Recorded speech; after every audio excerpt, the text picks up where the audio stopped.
Having to discharge a weapon while in the line of duty is a difficult decision with high stakes. That's the pressure and the life of being a police officer or a sheriff's deputy. Their job description involves constantly putting themselves in harm's way. In the process of responding to calls, they've had to use their firearms a handful of times locally. Since last April, there have been 6 officer-involved shootings in the Quad Cities. Our breaking news reporter Ryan Risky has been following each one of those. One of them was a deadly shooting at a Rock Island convenience store this week where 25-year-old Deshaun Tatum was killed and 3 officers were injured. Ryan takes a closer look at those incidents over the last year and our top story tonight. As bullets have flown recently, in some cases tragedy has followed. This has put officers at greater risk while in the field. Since last April, officers have had to pull out a gun and shoot a suspect 6 times.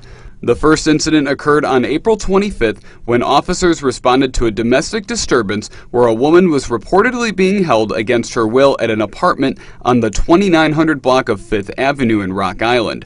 37-year-old Kevin Shaw was seen jumping out of a window at the apartment. Investigators say officers yelled at him to stop, but once he climbed over a fence, he pointed a gun, which is when officers fired their guns at him. Local 4 obtained this body cam video from the incident. Shaw later died as a result of multiple gunshot wounds. A member of the task force says that there are measures in place to ensure the integrity of the investigation. To keep everything non-biased, that's how we have, the arrangement, and our state's attorney generally makes the final conclusion on, what type of charges or, clearing the officer. Just over a month later, during the night of civil unrest, officers in an unmarked car were ambushed in a pursuit near Myrtle Street and gunfire was exchanged. Investigators say 23-year-old Marquise Toussaint was found dead as a result. 6 people ended up being arrested. On September 3rd, police were called to a home in Bettendorf that was a daycare where a man was holding a knife to a 4-year-old's throat. Police say when they arrived, they saw Tim Clevenger holding a sharp object and believed him to be an immediate threat to multiple children around him.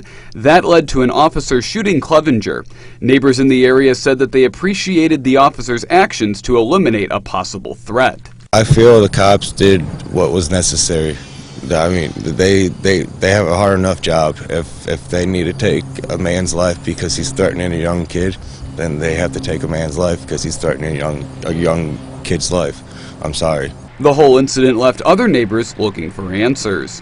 There's a lot of questions we got, me and my wife, and I got 2 kids that live over there with us, so yeah, there's a lot of unanswered questions. Reporting for Local 4 News, I'm Ryan Risky. Ryan, thank you for that report. Now, all 3 of those shootings were deemed justified after the investigations concluded, and Ryan will have more tomorrow on some of the recent investigations into those shootings. Now, 2 motorcycles collide and